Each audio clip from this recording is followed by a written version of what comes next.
everybody, welcome to another episode of Friends Talking Nerdy. This is Tim Jousma, and with me I have Professor Aubrey. How are you doing? I am fabulous. Fabulous, perfect. We are here for another book club meeting. I'm excited for that. Initially, we were going to go for once a month, but with everything picking up again, I think 2 months is probably a little more reasonable. But we are going to be reading March, book one from Andrew Aiden, John Lewis, and Nate Powell joining us. We have all the way from Tennessee. We have Keely. How are you doing? Hi, I'm good. I'm excited about this pick. There's lots of Nashville history, and that's where I live. So there we go. Cool. And joining us as well is Jennifer Lumley. How are you doing? I'm doing well. So happy to be here again.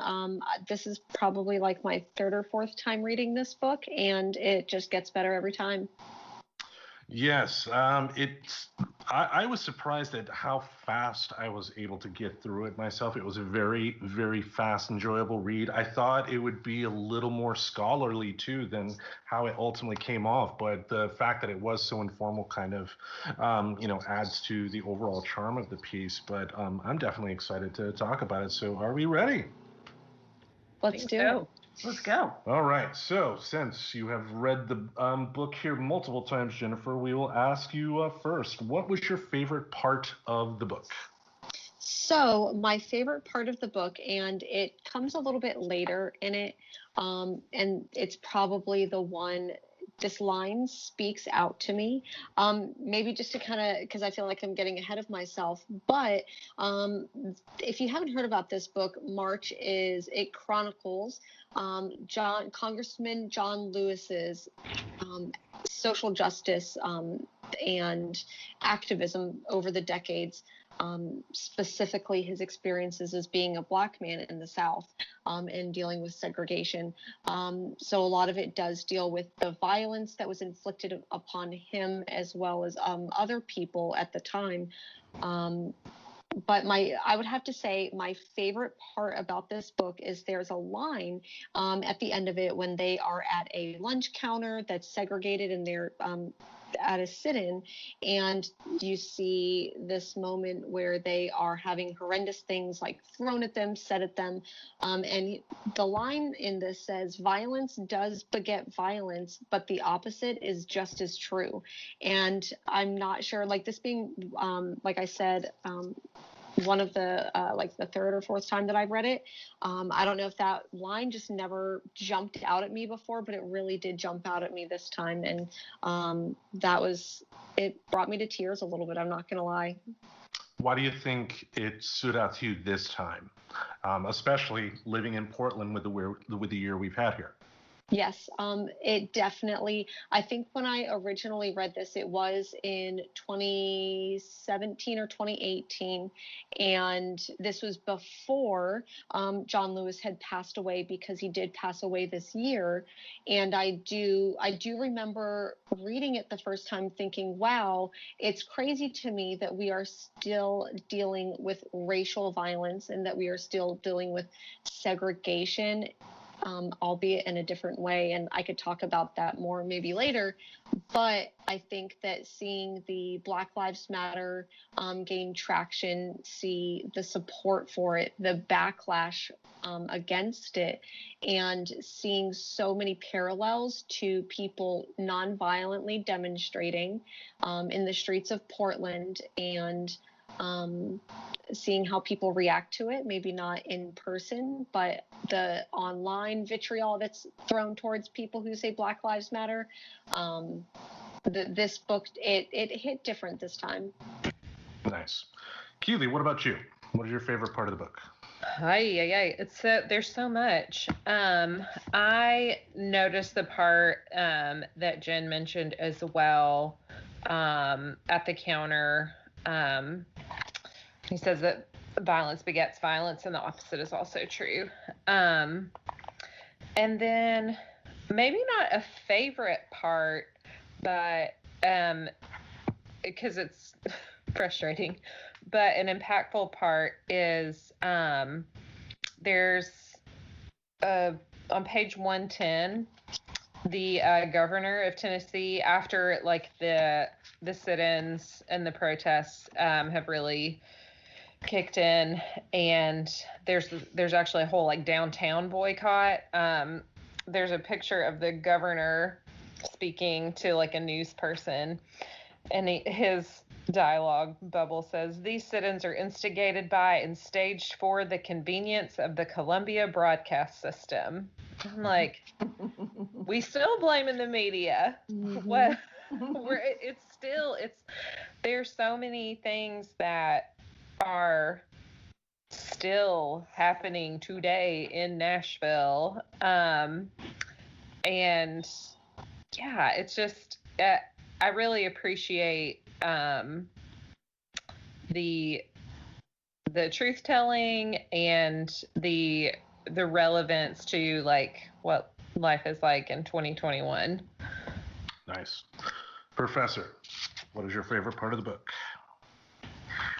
Well, I have to say, first, I was lucky enough to be in the presence of John Lewis.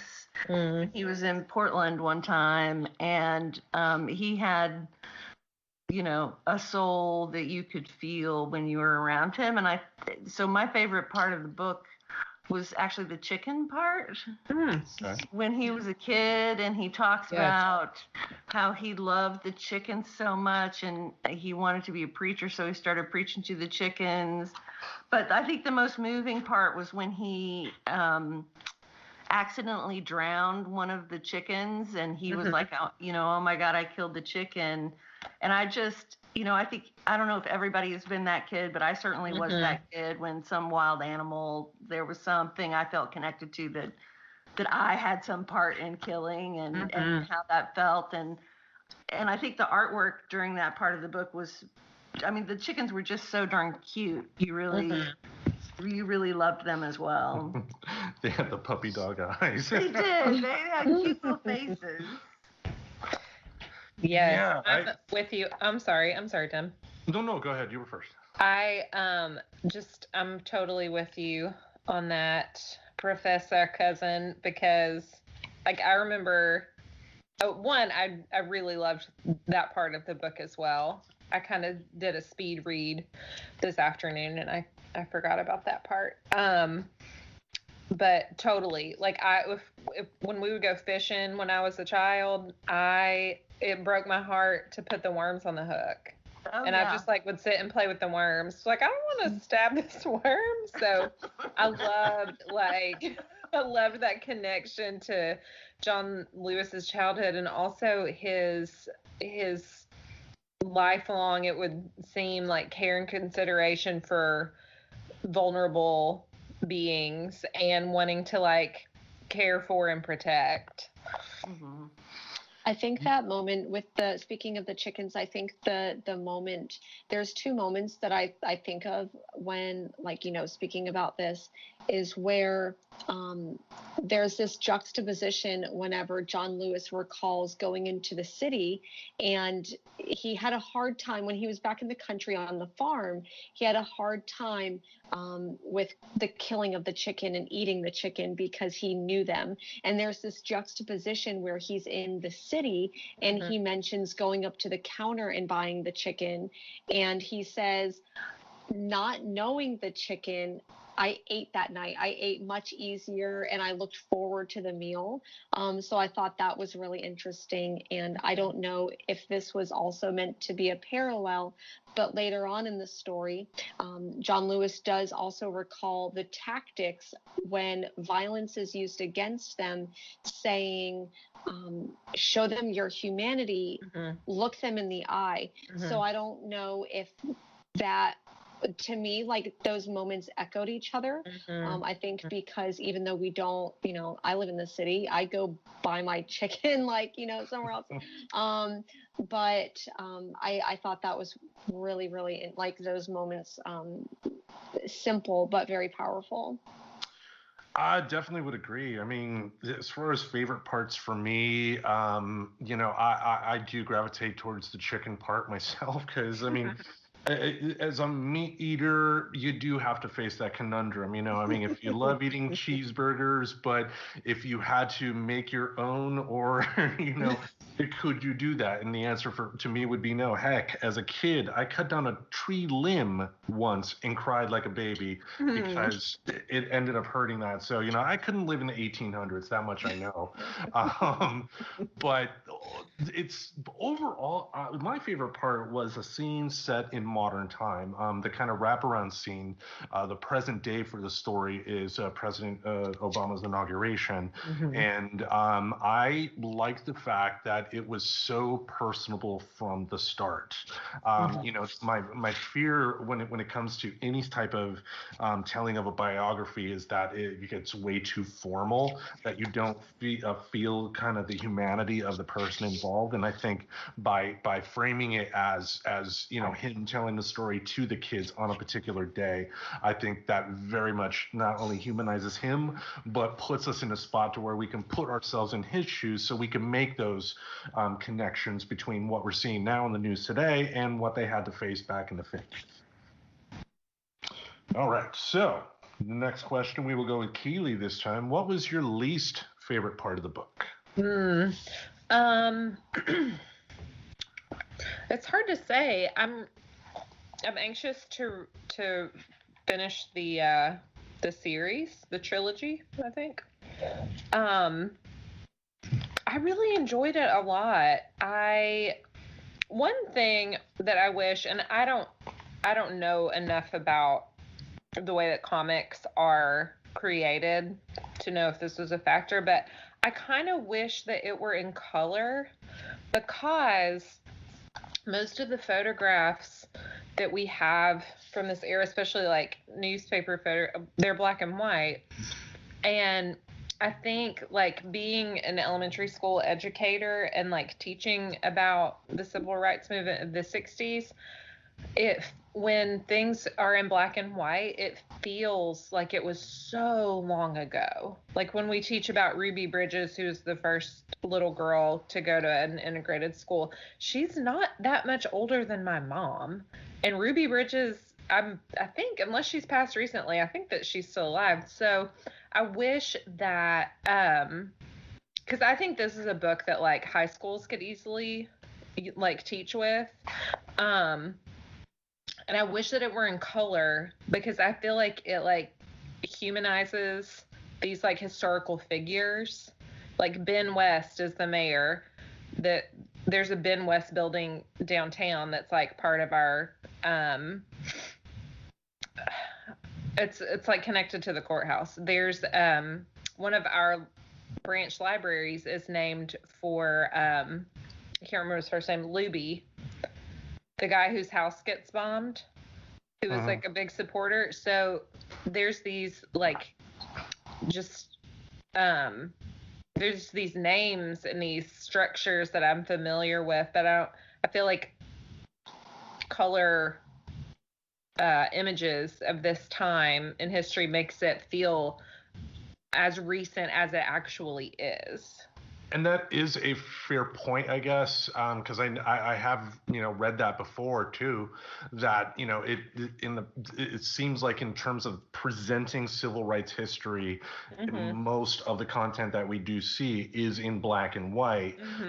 Whereas it was a lot of that was happening in a time where there was very much color photographs, color videos being taken. It just being presented in schools, and that to your point is very much intentional. Now, I'm sure Jennifer can speak more about the comic side of things, but usually with black and white, it's done as a stylistic choice, done as a way to kind of highlight the drama, I guess, of the particular scenes. But we'll go with you next, Jennifer. What was your least favorite part, and if you have anything you wanted to add about the artwork? Yeah, certainly. I do think that they're the only reason, and I guess my perspective, why the comic book may have not had been colored, like, of course, maybe that was an artistic or editorial choice. And I 100% agree. I do think that having this book be not just in black and white, but using colors would also illustrate that these events did not happen as far back as our memories tend to think. So I do 100% agree with that. And I think that it would, when I think about the comic books that I enjoy, I do enjoy the ones that have a little bit more color, but that could have easily been an artistic or stylistic point. There's not really a moment or a scene that I can really think of that was my least favorite part. There were, however, a lot of parts that made me feel very, very uncomfortable. And I think one of them was this moment where they're training with each other when they are practicing nonviolence against people who are being extremely violent towards them. There are these moments where white allies are hurling racial slurs at them. And as someone who considers myself a white ally, whatever that may be, a co-conspirator, but I think that if I was put in the shoes of having to yell out a racial slur, even for quote unquote good or practical means, that made me feel very uncomfortable. And there is a moment where there is someone who is training to be part of these demonstrations and they quit. They simply can't do it because they can't I don't want to say they can't take it, but they choose to participate in a different way, which, I think that there's a role for everyone in social justice movements. Not everyone has to be part of a sit-in or demonstrations. There can be sign makers, there can be music makers, there can be artists involved. So I think that, like I said, that wasn't necessarily a moment that I didn't like. It made me feel very uncomfortable, thinking if I ever had to do that, would I be able to yell out these things to friends of mine? And I don't think that it would be very hard to do that, even for good purposes. Right. Professor, your least favorite part of the book? Yeah, I think that's hard given what Keely and Jennifer have already said, because I would have liked it in color, maybe not the full color of the cover, but having some color I think would have modernized it a bit too. I totally agree with that.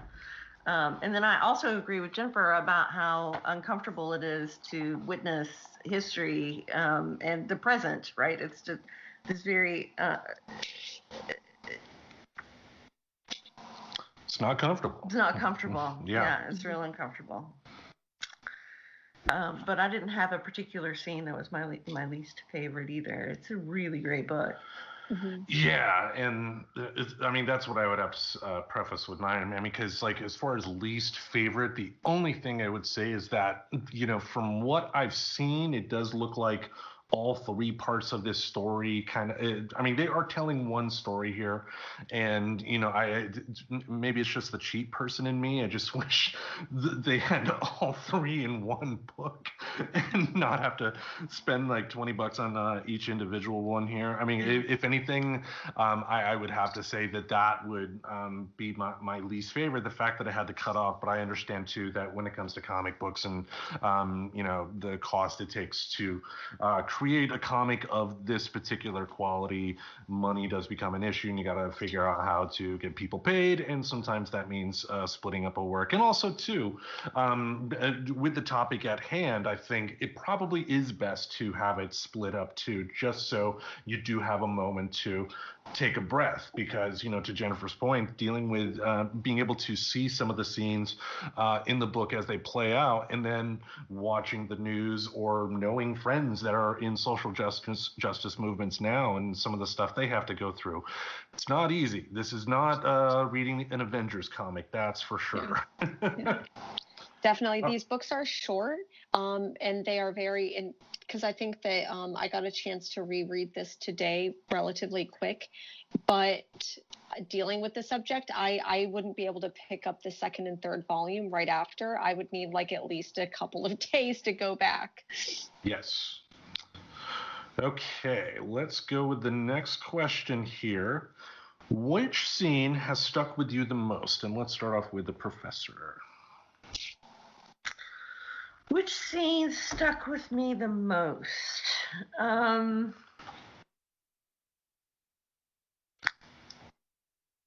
Gosh, there were so many good scenes.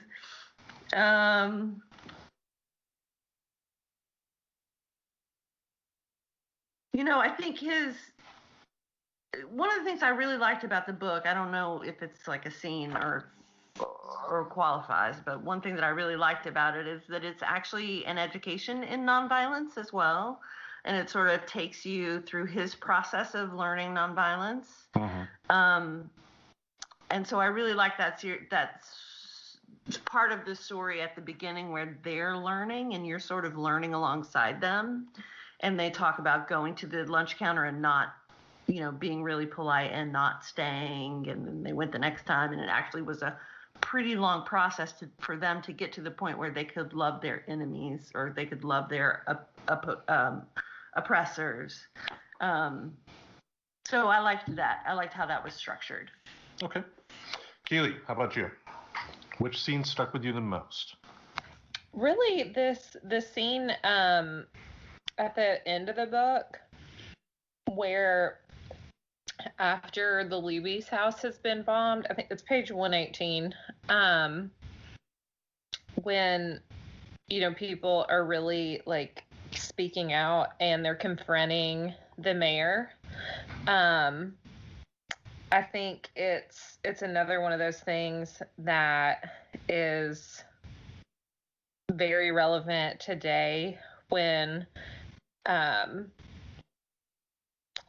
they're asking Mayor West if he intends to desegregate all the lunch counters. And he says, "Little lady, I stopped segregation 7 years ago at the airport when I first took office, and there's been no trouble there since." And like, yeah, that's just like a very, like, when white people think that racism is over, that we're in a post-racist world, like, no friends, we still got a lot of work to do.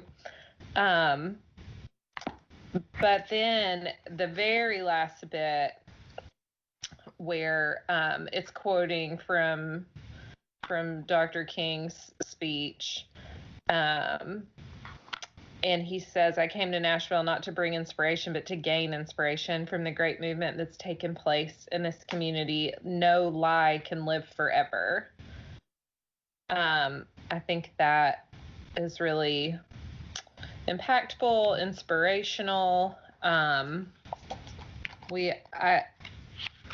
I get weary of white people's nonsense in the world, in the community. I cannot imagine how exhausted brown people are with white nonsense. But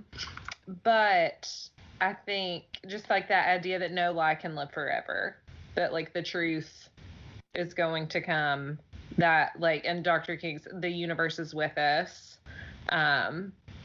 just it makes me think about the idea of like, I think we're on the right side of history when we're working for social justice. So yeah, we are. All right, Jen, what scene stuck out to you the most?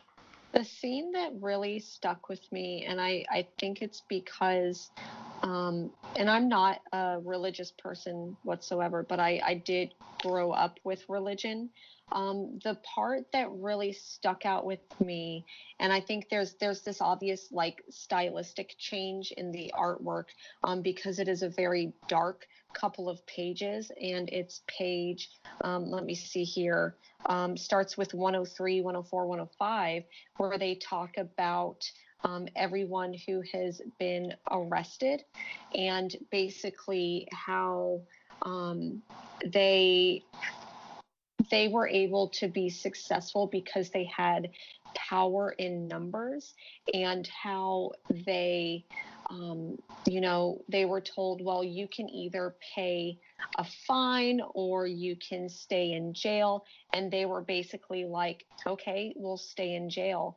And think about what type of breaking point has to happen for you to get, like, as a human being, get comfortable being uncomfortable.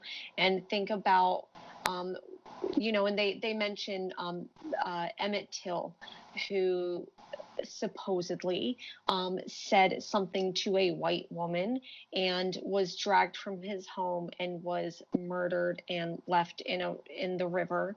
And thinking about how simply walking too close to a white person or a young child saying something to a white woman could get them murdered. They put their lives on the line, and thinking about what that really meant for them at the time. But seeing them in jail, basically saying, this is our life, and this uncomfortableness that we're in right now is more comfortable than the comfortableness outside, the comfortableness of racism outside. Like, I would rather put my life on the line to try to make things better than for them to continue to be that way. And to see them in jail, and they are singing "We Shall Overcome," which is a gospel song, I believe. But seeing that moment, like those 3 pages, I think were really, really popular, or really, really impactful. Thank you. Yeah, and it's kind of a good contrast too, compared to some of the quote unquote protest we see for some things like like masks usage. It's like, if a bunch of those people were arrested, do you think they're going to be in solidarity in jail singing songs together, or do you think they're going to be looking out for themselves and themselves only, looking for their lawyer and whatnot? So it in terms of being able to ultimately determine what side of history you need to be on, sometimes you need to see scenes like that in order to see both sides, I guess. For me, the scene that stuck the most wasn't the most impactful one, but it was actually something we discussed earlier, and that was when when John Lewis discussed reading a comic book that Martin Luther King put out. I guess it was, if you see it on page 76, talking about Martin Luther King and the Montgomery story. I did not realize that the civil rights movement were utilizing comic books, because Jen would obviously know this. In the 50s, with the Comics Code Authority being what it was, comic books at that time were looked at for kids and exclusively for kids. So the fact that they were able to take a medium that other people were dismissing and being able to put out such a powerful message that was able to get people, I mean, that's it shows the impact of what comics can offer people as art, and then if anything, that's an explanation as to why John Lewis made his memoirs into a graphic novel. It's going to be much more impactful that way than looking at a wall of text if you don't know his history or anything like that. Sure. All right, so we'll start with Jennifer here with this question. What did you think of the writing? Lovely Portland being Portland here. Street racing background here. They're filming the Fast and the Furious hipster edition here. I don't know. But the question here is, what did you think of the writing, and are there any standout sentences for you? I think the first one that I mentioned, where violence begets violence and the opposite is also true, that one really, really stuck out to me this time. And it reminded me, I think that there's 2 sides to this coin, because I think that there is as John Lewis would, say, getting into good trouble, and doing so non-violently. But then when I also think about how things got changed, And it does, there's two authors, activists who come to mind, and one is Angela Davis, who there's a pretty famous interview that she did, and there's a moment in this book where they talk about the bombing, the house bombing, and Angela Davis was once interviewed about how the movements that she participated in, violence, and she says, violence? You ask me about violence? Um, Basically talking about bombings that happened in her own hometown. And another quote that I'll never forget is Audre Lorde says, the master's tools will never dismantle the master's house. And so when I do think about nonviolence and nonviolent movements, of course, I would love to say, even thinking about these demonstrations that happen here in Portland, and I live downtown, and I do get to see some of the effects of them regularly. However, I wish that I could tell friends and family, yes, these demonstrations are nonviolent, and they are, for the most part, they are very, very peaceful. However, the violence that is brought to these demonstrations are not by the demonstrators and the protesters. It is from the side in power, and it's on the side of those who are wearing military gear. So when I think about violence, and I think about nonviolent movements in particular, I definitely think that my perspective, especially seeing everything that happened this last year, is thinking about how both can be utilized. And I think that this book, and especially that moment thinking about violence, I know I just rambled on there a little bit, but it really kind of shook through me. I had to read that sentence twice. The violence only begets violence. I had to read that 2 or 3 times to really get it. And that'll stay with me for a very long time. Nice. Keely, what about you? What do you think of the writing, and then are there any standout moments for you? I like the writing a lot throughout. I like it kind of picks up after the initial back and forth conversation with the children who've come to see his office, and I like that part. But after that sort of initial introduction, it kind of it kind of flows easier. In terms of a standout sentence, on page 82, it's just after they're doing their workshop, and the guy says maybe I can make signs or something, but I can't do this, I can't take this abuse. Just after that, he's talking about Jim Lawson, and he says, Lawson taught us how to protect ourselves, how to disarm our attackers by connecting with their humanity, how to protect each other, how to survive. But the hardest part to learn, to truly understand deep in your heart, was how to find love for your attacker. And then there's a speech bubble, I think, from Jim that says, do not let them shake your faith in nonviolence. Love them. And that it's a tricky idea.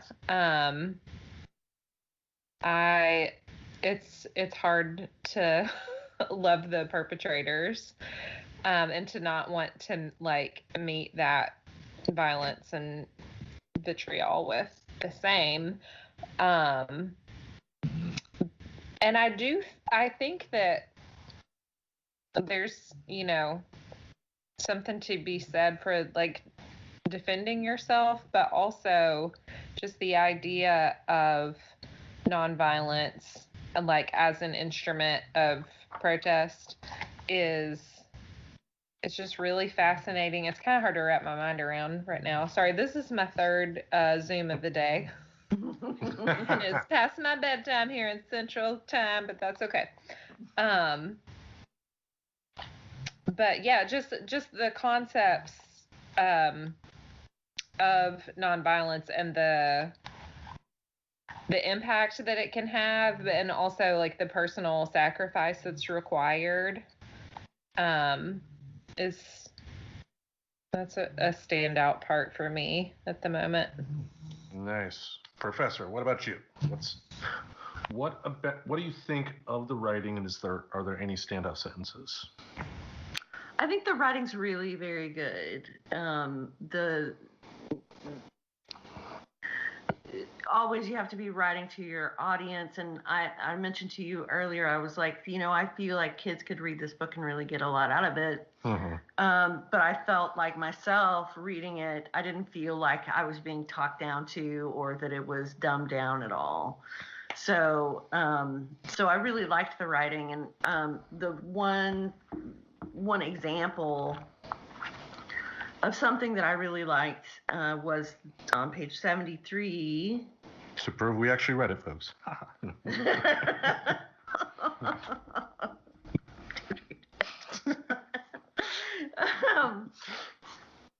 So this is after he has gone to his parents to ask about joining the suit to integrate Troy State University, and his dad says no, or his parents both say no, and so he has to go back to Nashville.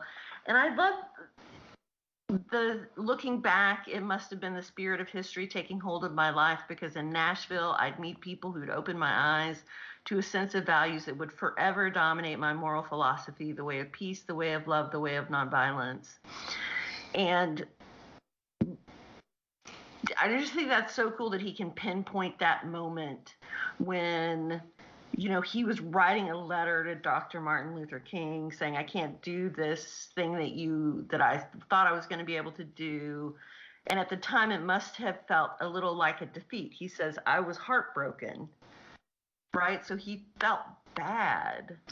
But to a point that Jen made earlier, it's what he ended up finding out was the appropriate way for him that best utilized his tools, in the cause at a later point. That moment wasn't his time. Right, exactly. And so, yeah, I just like the way that they presented that on that page. Yes, for me, as far as the writing, I mean, it is very solid throughout. And this, to me, if I'm going to show anybody why comic books can be great pieces of art, you show them a book like this. Because if you just took the text, John Lewis could have written a traditional book. It would have sold just fine. But without the words to kind of without the pictures to kind of go along with the words, it's not necessarily gonna grab people that aren't familiar with his story. And it's a beautiful marriage of words and pictures together. Again, just showcasing what power comic books and graphic novels can do. So as far as any particular one standout line, there's no yippee-ki-yay motherfucker type of line here for me. It's just like he would say that, I know, but just being able, but just overall, this, if you are a writer, this is something you read to find out what good writing is. And if you want to make comic books, you buy this and you study this from first page to last, because it is really well done. Now, let us ask the same question, but ask it in regards to the art. We'll start with you, Jennifer. What did you think of the art? And is there any standout pieces in the book? So I think that the art, if people were comparing this to an Avengers book, or to like and I'm going to quote here, like, traditional comic book, or what people think that a comic book is, I think that if they're expecting that from this, they're definitely going to be disappointed. Was John Lewis a superhero? 100%. I think that he was, but this is not a superhero comic book. I think that the art style did go really well with it. Like you said, there was this beautiful blend of what's going on. And I think the only thing that I know we talked about, like, the book could be in color. And I know this is also me nitpicking it and not as much as like the about the art, but I do wish that it was a little bit bigger, like maybe in traditional format, as opposed to the smaller, not necessarily pocket sized, but the artwork is so beautiful. And I think that because the book is small, you miss some of the watercolor details in it being so small. So I do wish that it was a little bit larger. And considering that there is a set that you can get all three of them, and it's $50. I would have easily paid $50 for like an oversized compendium of all three of them. And I do I would have really liked to see that. Now, are you talking like a coffee table type of book, or something comparable to like the Marvel Epic collections? Just like maybe like maybe just like a thicker trade paperback, like that size, like hardcover edition. Not necessarily like two, because I think that if it does get out of that $50 price point, it makes it much less accessible for people. Yeah. So maybe the smaller size, the $15 price point on the first book alone, could make it more easily accessible for people, and that is incredibly important, especially when we're talking about social justice movements. But me being a collector, a purveyor of fine collected comic goods, I would have easily paid $50 for like a really nice hardcover edition of this. Nice. Professor, what about you? What do you think of the art? I thought the art was beautiful. I thought it was really well done. Okay. I enjoyed looking at it. And it conveyed to me the story. And my favorite piece of art is definitely the little chicken on page 34, the chicken face. This one. Oh, so sad chicken. So sad. It's like when Lisa Simpson became a vegetarian and like, Lisa, don't eat me. Keely, what did you think about the art, and was there anything that stood out for you? I also love the chicken. It made me think of the Bob's Burgers episode where the people are making a documentary about, there's the cow. I can't remember, Melissa. Anyway.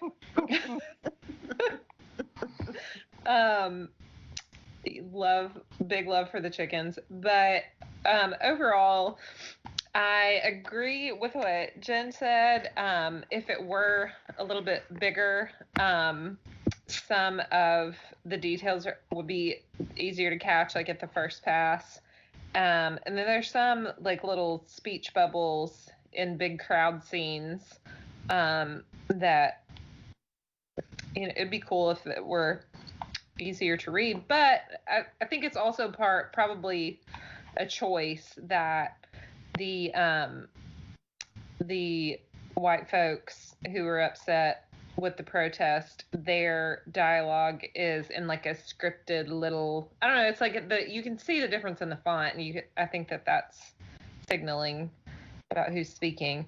But overall, I really love the use of the white space and the darker spaces. That it seems like when there's like a big turning point moment, or kind of like almost feels like the end or the beginning of a chapter, there's like, you know, a full dark page versus you know, when we're just going along with the story, you get more white space.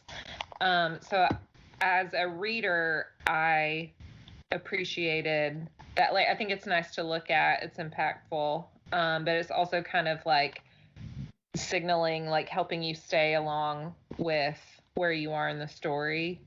So it's nice to look at. And it's also really, I think it serves the story really well, and it serves the reader well with some of those choices. Very much agree. Overall, the art in this comic is just plain beautiful. I mean, just visually, visually it looks great. How it's a perfect marriage between the words and the pictures as well.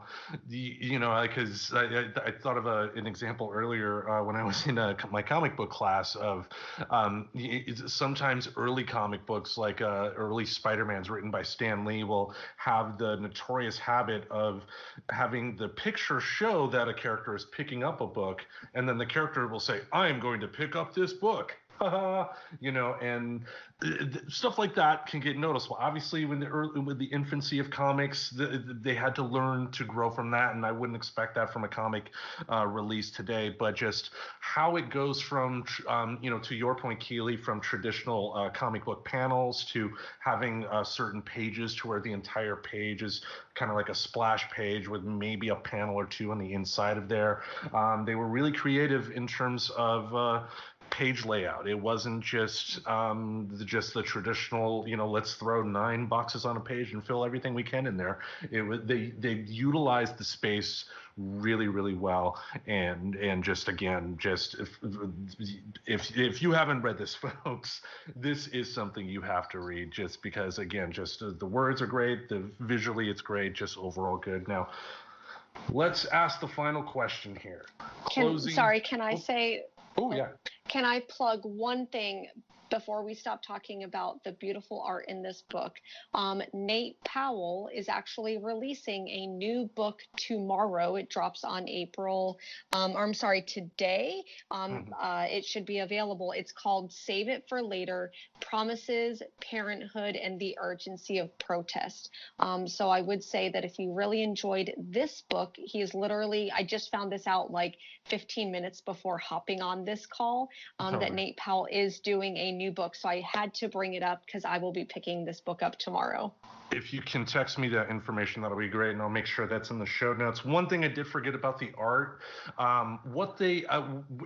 in terms of the critique that you had, Keely, about it being all black and white, I think one thing that they could have done is kind of gone the route of what Frank Miller did in Sin City, or what you saw in Schindler's List, in terms of having it be mostly black and white, but then you just have like a page to where you have just a little splash of color, because that would be one critique I would have.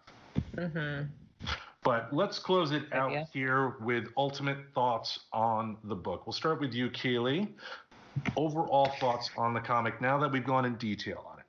Yeah, I just feel really, I feel so grateful that this exists in the world. And the more I learn about the civil rights movement in the 60s, the more I learn about like Nashville history, which is my hometown is in East Tennessee, but I've lived here my whole adult life.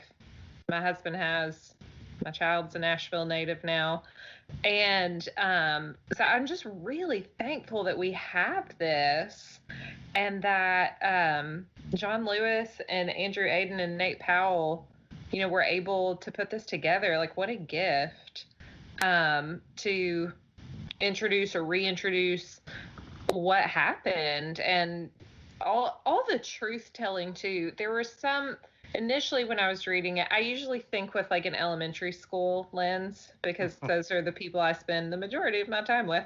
And I thought, oh man, I wish that some language were changed so that we could do this in 6th grade. We could do this in 7th grade. But then I thought, we need to tell the truth. And I really appreciated overall the truth telling that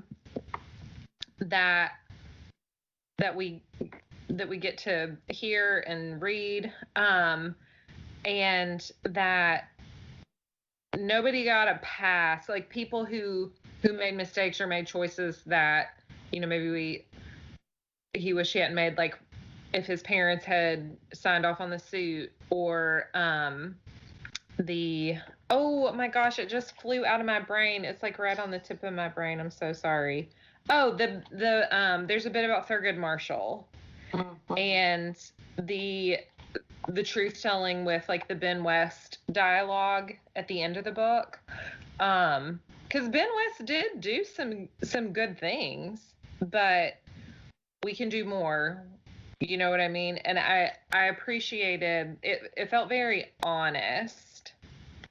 And they didn't pull any punches to, the idea of being comfortable with discomfort. It's like there's some really uncomfortable, horrible things that are true and that we can talk about and we can try to understand and learn how to go forward in a better way. So yeah, I feel really thankful that we have this, and the truth telling and the sincerity is really a wonderful theme. All right, Jen, what about you? Overall thoughts on the book? I'm so glad that everyone enjoyed this book, because I feel like almost every single time I've ever been part of like a group book read, there's always a person or maybe multiple people who are like, I just didn't like the book. And so part of me was like, I'm so curious if anyone read this book and was just like, I hated it. I didn't like it for this, or, I didn't like it because of the art. So I'm so happy that obviously that, everyone here enjoyed it, at least is saying that they enjoyed it and, got something out of it. While reading this book again, it made me kind of think about who I would suggest this book to. Would I suggest it to someone who just likes comics? Would I suggest it to someone who reads biographies, like really heavy, dense biographies and autobiographies, someone who loves history? Who would I recommend this to? And honestly, I really think that not that there are too many people who I let exist in my life, but I would almost say I would give this book to someone, or suggest this book to someone who is anti-Black Lives Matter. And I think the reason why is because if you support Black Lives Matter, I do think that you're going to get something out of this book. But I also think that it's, and I laugh thinking about this, it's easily palatable for someone who may be anti-Black Lives Matter or who don't understand the spirit of that movement. So I do think that 100% comics are for everybody, and I would say this comic is also for everybody. Nice. Professor. Gosh, I really just agree. I haven't read a lot of comic books, as you know. We're changing that. Right, we're slowly changing that. And this is by far and away my favorite comic book, absolutely hands down. So, that's partially a function of how many comics books I've read, perhaps, or this could be one of the best comic books in the world, right? Based on my experience. It was a great book. I really am glad that we read it. And I'm looking forward to reading the other two. Nice. They were all on sale at New Seasons. So we bought them at the grocery store. Yeah, I mean, it should go without saying this is a great book. I mean, I've said it multiple times throughout this recording, and I will say it again. If you haven't done so, read it. Now, why would I recommend it? I've been talking on the show, since January at minimum, of everything that has been going on the past 4 years. And I think what the past 4 years have taught me is how much of a bubble white people put themselves in. I would like to think at the end of the day that a majority of white people are not going to be the card-carrying Ku Klux Klan racist types, but I think they fall in that middle line that Martin Luther King talked about, the moderate, the one that wants you to play by the rules, because I think of Black Lives Matter. When they first hit, I was working in a mall in Sacramento, and everybody was just complaining that, I can't get my car out of here in a timely fashion, and more worried about, how it was going to inconvenience them compared to taking time to actually hear the message. And then, seeing, what 2020 has been like, how, the Portland Police Department has used chemical warfare for graffiti violations and stuff like that. Just white people especially, need to read this book, because we have been in a bubble. When, my eyes were opened up a bit as to how bad that bubble was, I was pissed. And because of that, I feel it is important that if I have an opportunity, no matter how big or small it can be, you got to take advantage of it in terms of making sure this doesn't happen again. Because, how many people, when it thought that, we wouldn't have a president like, we experienced the past 4 years. And also, too, when it comes to the civil rights stuff, I mean, there was a time to where you had people that convinced themselves we were in a post-racial world. We're not. And we can't ignore what we're seeing anymore. And if this book has taught me anything, it's that find out what your strength is, find out what you can do to help, but help. Because if you don't help, then 20 years down the road, 30 years down the road, who knows what could happen then? It could get worse. And, if we want change, we got to make that change. Well said. Very well said. If I could take one moment for something that I had read recently, and I'm going to go ahead and just refer to it as this like Twitter thought piece. And the gentleman's name is Michael Harriot, and he talks about how we do think that we're living in this post-racial world. And he basically talks about how racism isn't over, segregation isn't over, it has merely changed. I will not read out the whole entire thing because it's beautiful and it's amazing and it's heartbreaking, but basically he breaks down how the modern day police force here in the US directly comes from slave patrols. However comfortable you want to sit with that fact, sit with it. But when he talks about how 100 years ago, in 1 year, I'm going to actually go ahead and pull this up. 100 years ago in the early 20th century, how there were probably several hundred people who were lynched within a 5 to 10 year time frame.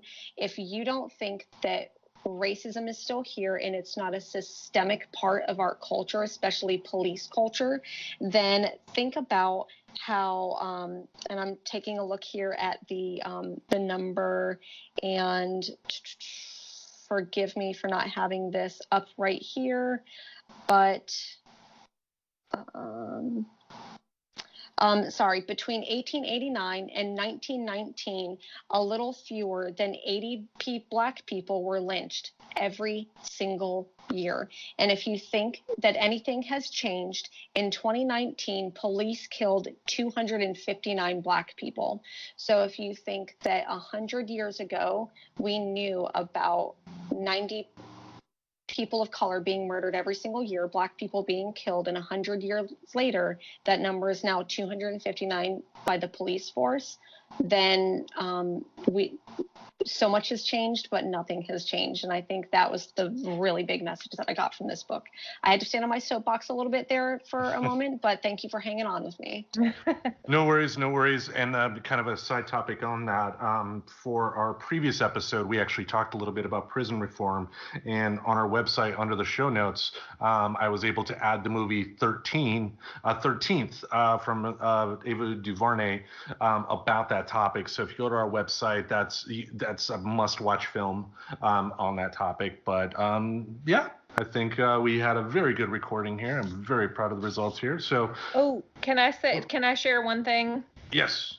There is, since we had a devastating tornado in Nashville a little over a year ago now, and North Nashville is it's like where Fisk University is, where Meharry is, it's where TSU is, or Tennessee State, and it's a very like historically Black neighborhood, historically disenfranchised in terms of the public schools and things, and disadvantaged. But there is a group that's really like a grassroots movement called Gideon's Army. And they are doing some really great stuff, great work in Nashville. Their mission is to act collectively, boldly, and strategically as a unified force for all children. But they're doing some really cool stuff about basic income, for people in North Nashville, universal basic income. So if I can send you a link, Tim, and you want to share anything about Gideon's Army, I just felt like we would be remiss to talk about John Lewis and civil rights work in Nashville and not talk about what is happening like on the ground today.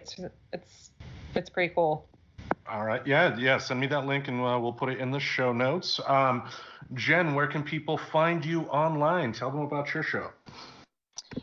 Thank you. So I do a YouTube channel called Comics Will Break Your Heart, kind of in the spirit of Jack Kirby on his supposed quote. But I do a show there every single Sunday. Sometimes it's morning, sometimes it's evening, with my friend Mars, that comic girl. And we talk about everything from the weekly comic pickups that we're reading, library hauls, bookstore hauls. We also wrap up new series that come out every single month. So I do that. I'm also, I've done one episode of it so far, but I'm looking to do another monthly show of it called Mutant and Proud, and it basically examines how queer the X-Men really are, how queer they could have been if it wasn't for the Comics Code Authority, hashtag all Comics Code Authority are bastards. So you can find me on my channel doing that. I also I love joining this book club, and there's a couple other places that I'll go if I get invited. Sometimes I get invited back, sometimes not. But you can find me on Instagram under Comic Books Will Break Your Heart is my Instagram. However, Comics Will Break Your Heart is my YouTube channel. But if you do follow me on Instagram, then you can see like where I may be hopping on to hang out with people for the week. Perfect. Now, Professor, in 2 months' time, we're going to have the book club again. Do you want to tell folks what that book is going to be? I don't know what it is. What is it? You do too. That's the one you just make me look like a fool. It's the show from Hulu that's based on a book, Shrill. Shrill. Yes, Shrill. That is what we will be reading, I recall now. Now that you recall it, fill folks in a little bit about it. Just a general overview. Shrill is this great book that was written about a woman in Portland, written by a woman in Portland. It was a memoir, and I haven't read it, which is why I'm really excited to read it. And it's now a television show on Hulu starring Adie Bryant, and it's set here in Portland, and it's super fun. All right, so in 2 months' time, we are going to be reading Shrill. We hope to see you then, but we also have our regular Wednesday and Saturday shows. So whenever you listen to us, keep tuning in. We thank you all for listening. Have a good one. Subscribe to Friends Talking Nerdy on iTunes, the Google Play Music Store, as well as Spotify. Remember to support Friends Talking Nerdy on Patreon. Goodbye, darling.